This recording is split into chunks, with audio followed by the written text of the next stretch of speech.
Le damos la más cordial bienvenida a este estudio sobre la Biblia.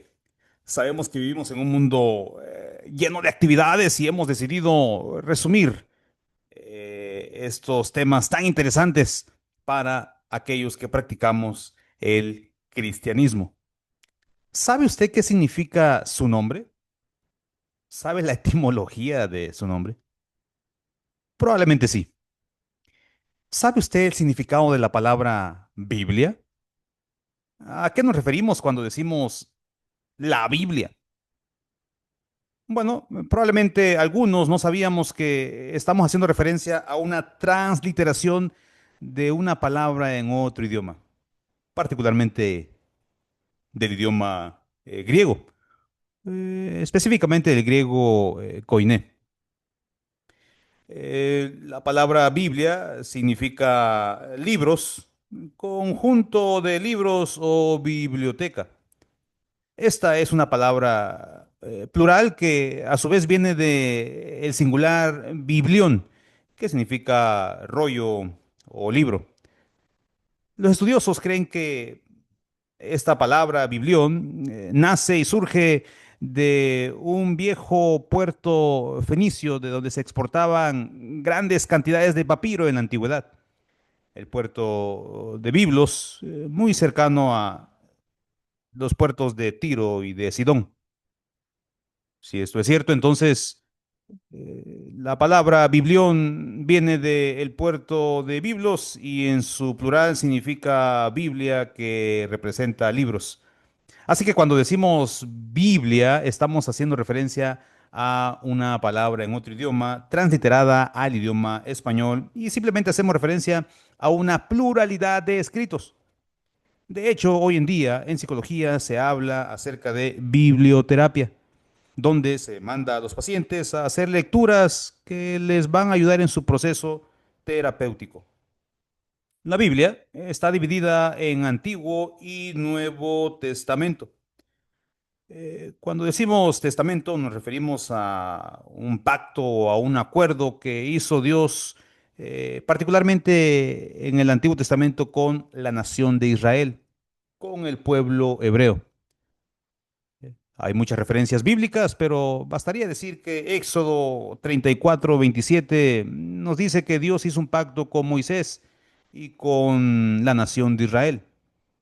Hoy en día los estudiosos saben que había un aproximado de 613 preceptos, normas o leyes que guardó el pueblo o intentó guardar en el desarrollo del Antiguo Testamento.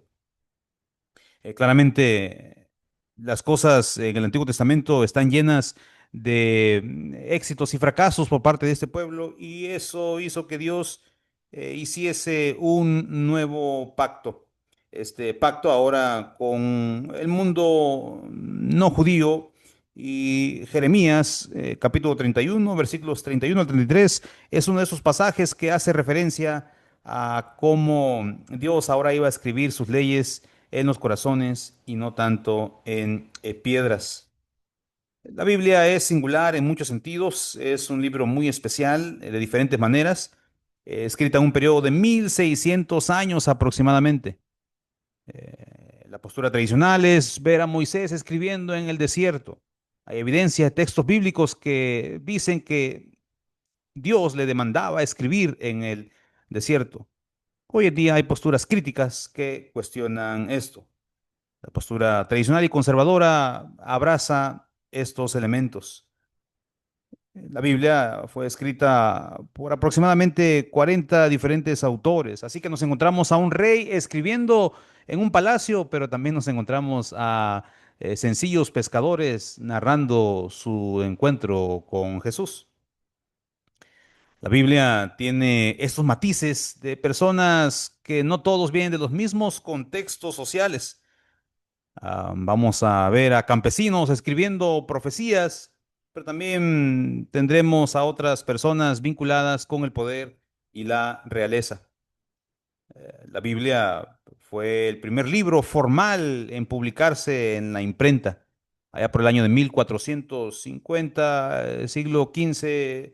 la imprenta de Gutenberg lanza su primera edición y curiosamente fue este libro cristiano.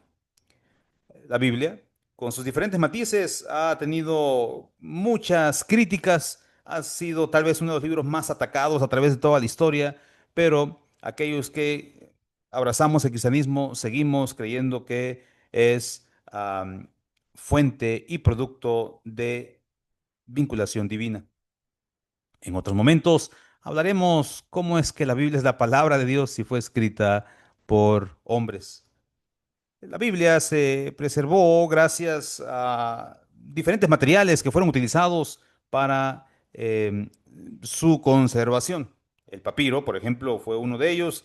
El papiro se hacía de una planta que crecía principalmente en las zonas de Egipto gracias al Nilo y también en otras regiones de Fenicia o Siria. Y básicamente era una planta que era una especie de caña, se golpeaba, se ponía a secar, se unificaban y después se podía escribir en ella. Se cuenta que el rey de Pérgamo tuvo la intención de hacer una gran biblioteca y pidió grandes cantidades de papiro a Egipto.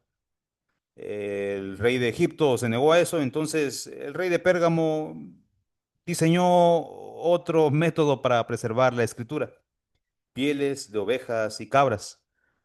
A esto se le conoce como pergamino. Probablemente algunos creen que por la afiliación con la ciudad de Pérgamo. Las pieles de ovejas entonces tenían un proceso para poder guardar los registros escritos. Hay una variante del pergamino que era la vitela, que son pieles de ternero teñidas en color púrpura. Esos materiales se ponían en lo que hoy en día llamamos rollos. Era la unión de varias hojas de papiro, unas con otras, y luego se enrollaban en dos trozos de madera, y así teníamos lo que hoy en día se conoce como los rollos. Los rollos usualmente llegaban a medir de 7 hasta 12 metros. Sabemos, por ejemplo, que cuando se lee el Evangelio de Lucas, vemos a Jesús leyendo el rollo del profeta Isaías en la sinagoga. Era algo común en aquella época. Muchos creen que debido a las complicaciones logísticas de preservar estos rollos, especialmente cuando el contenido literario era muy extenso, imagínese usted el libro de Isaías, que en la versión actual que tenemos 66 capítulos. Cuando digo versión actual es porque cuando se escribe no habían capítulos ni versículos. Estos se añaden mucho tiempo después. Los capítulos allá por el año 1200 y los versículos allá por el año 1500. Debido a este problema logístico, se diseñó otro formato para preservar esos escritos, que son los famosos códices. Los códices se portaban en forma de un libro normal o un encuadernado y de alguna manera tiene mucha similitud a lo que nosotros tenemos hoy en día. Los códices también de alguna manera preservaron muchos de estos escritos. Queremos aclarar que tanto los rollos como los códices o el papiro o los pergaminos o la vitela no solo tenían la intención de preservar literatura religiosa. Eh, Gracias a esos materiales, hoy en día podemos mirar hacia el pasado y meternos en una máquina del tiempo y tener acceso a acontecimientos que ocurrieron cientos o miles de años atrás.